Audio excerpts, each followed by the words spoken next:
안녕하세요. 우리 천하투자자문 김범준 대표입니다. 우리 시청자 여러분들, 네, 반갑습니다. 자, 최근에 LG 에너지 솔루션이 좀 많은 하락이 좀 나와서 투자자분들이 좀 걱정이 되실 것 같습니다. 그래서 오늘 좀 주제는요, LG 에너지 솔루션, ESS 성장과 IRA 호재 반등의 기회일까라는 좀 주제를 좀 가져와 봤는데요. LG 에너지 솔루션의 현재 주소에 대해서 먼저 알고 가면 좋을 것 같습니다. 일단 기업은 LG 화학에서 이제 배터리 사업부로 좀 분사가 된 회사고요. 지금 대한민국 시가총액 3위 대형 기업입니다. 대기업이고 결국 사업 구조는 우리가 전기차에 들어가는 배터리와 최근 각광받고 있는 ESS를 에너지 저장 장치라고 하죠. 그 장치를 만드는 회사다라고 보시면 될 것 같습니다. 주요 고객사로는요, 테슬라, GM, 현대차, 폭스바겐 등 글로벌 주요 완성차 업체들에게 리튬 배터리를 좀 공급을 하고요. 근데 중요한 부분은 글로벌 2위 회사라는 점과 그리고 지금 ESS의 점유율이 계속 커져가고 있는 세계적으로 점유율 한 10% 정도 되는데 계속 이 분야에서 장점이 드러나고 있는 회사입니다. 2026년도 매출 기준으로 본다고 하면 예상 PER이 약 한 90배 정도 나오고 있습니다. 그러면 현재 이제 SK하이닉스 같은 경우가 한 11배 정도 수준이기 때문에 하이닉스만 비교한다 그랬을 때는 시가총액 대비해서는 좀 고평가다. 이렇게 볼 수는 있긴 하겠지만 우리가 이제 눈여겨봐야 될 부분은 내년이 아니고요. 2027년입니다.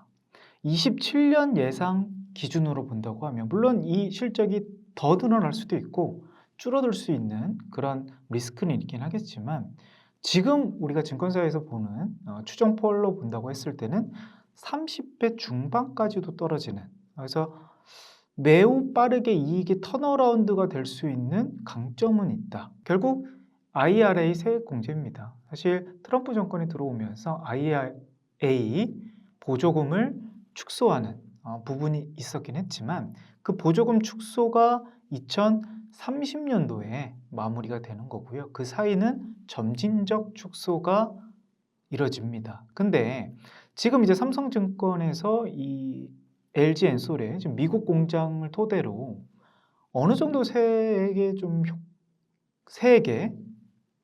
수익을 기대할 수 있나 계산을 해봤더니 지금 2023년도부터 32년까지 약 32조 원의 규모가 이익이 찍힌다고 합니다. 그러면 보조금으로서만 결국 30조 원 가까이가 추가 수익을 좀 나올 수 있다는 거. 2026년도부터 중국산 배터리는 미국에 들어오면 약 56%의 관세가 예정이 되어 있어요. 이게 협정이 아직 마무리가 된 게 아니기 때문에 그러면 그 무역의 반사이익을 대한민국 점유율이 가장 높은 LG 에너지 솔루션이 받을 가능성이 높다라는 게, 그래서 중국 업체들은 사실상 미국에 들어오는 게 원천 봉쇄가 되었다라고 보시면 될 것 같습니다.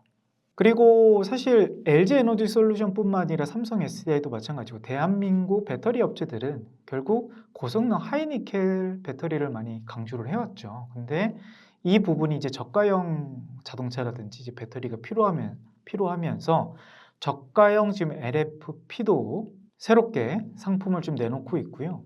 그리고 역시 폼팩터가 다양하다는 게 좀 강점이죠. 파우치, 원통, 각형. 그러니까 어느 기업들은 각형만 내오는 회사가 있고 원통형만 나오는 파라소닉이라든지 이런 기업들이 있는데 사실 LG 에너지 솔루션은 다양한 고객사를 맞출 수 있는 폼팩터가 좀 마련되어 있다. 이 부분이 좀 강점이 될 것 같고요. 결국 매출 규모, 캐파, 다양성이 우위가 있다. 그리고 5가지 핵심 모멘텀을 지금부터 한번 설명을 드려보도록 하겠습니다. 일단 첫 번째로는 LG 엔솔이 적자였습니다.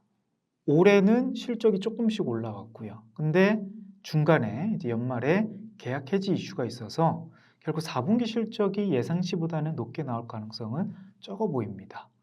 하지만 이제 내년에 있겠죠. 아까 말씀드렸던 ES의 성장 구조와 2027년부터 본격화되는 IRA의 수익 구조로 본다고 했을 때는 매출이 늘어나는 거는 작년 기점으로서 이거는 가능성이 높은 부분인 거거든요.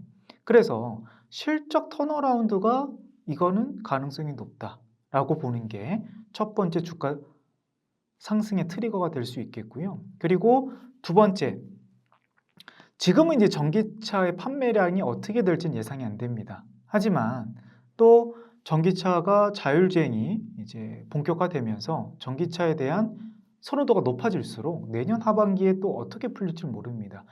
전기차가 잘 팔리거나 자율주행 자동차가 잘 팔릴 경우에는 충분히 빠른 업황 반등이 있을 것 같고요. 그리고 결국 이제 대형 신규 수주가 좀 필요할 것 같긴 해요.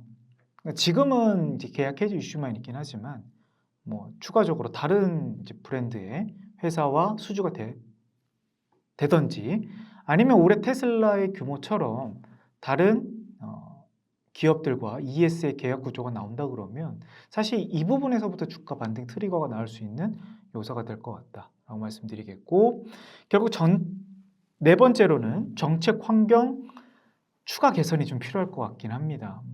미국은 이제 IR 보조금이 좀 있고요. 대한민국도 보조금은 일부 있긴 하지만 지금 미국처럼 적극적으로 좀 보조금이 나오고 있는 상황은 아닌 거거든요. EU도 마찬가지고. 그래서 이 부분이 만약에 내년에 친환경 전기차에 대한 정책 환경이 바뀌어진다 그러면 사실상 이 부분도 트리거가 될 수 있는 요소 중에 하나지 않나 이렇게 보도록 하겠습니다. 그리고 마지막으로는 역시 2차 전지 섹터의 투자 심리 회복인데 지금은 섹터 자체로 좀 분위기가 차갑고 하지만 결국 섹터는 순환입니다. 올해는 반도체, 로봇 업종들이 주로 강세였고 바이오 업종들도 강세였잖아요. 많이 소외가 됐던 게 2차 전지 업종인데 그럼 이 종목에 맞는 투자자분들은 단기 수익보다는 중장기 성장을 중요하시는 분들, 그리고 EV 그리고 ESS 메가 트렌드를 신뢰하실 수 있는 분들, 그리고 변동성이 좀 크기 때문에 변동성이 감내가 가능하신 분들이 맞는 저는 이 종목이다라고 보시면 될 것 같습니다. 자, LG 에너지 솔루션의 이제 핵심 한 줄을 한번 보도록 할게요. 중국의 가격 경쟁 속에서도 정책 기술 규모로 살아남는 2026년, 2027년 턴어라운드 대표주다라고 설명드릴 수가 있겠고요. 때로는 포드와 같은 계약 해지 같은 예상치 못한 소나기를 만나거나 주가가 흔들리기도 하지만 거친 파도가 유능한 사공을 만들듯 지금의 이 진통은 어쩌면 더 멀리 뛰기 위한 과정이지 않을까 이렇게 생각해 볼 수도 있겠습니다. 오늘도 함께 해주셔서 감사드립니다. 그 찬란한 성공 투자를 진심으로 응원하도록 하겠습니다. 이상 천하투자자문의 김범준 대표였습니다.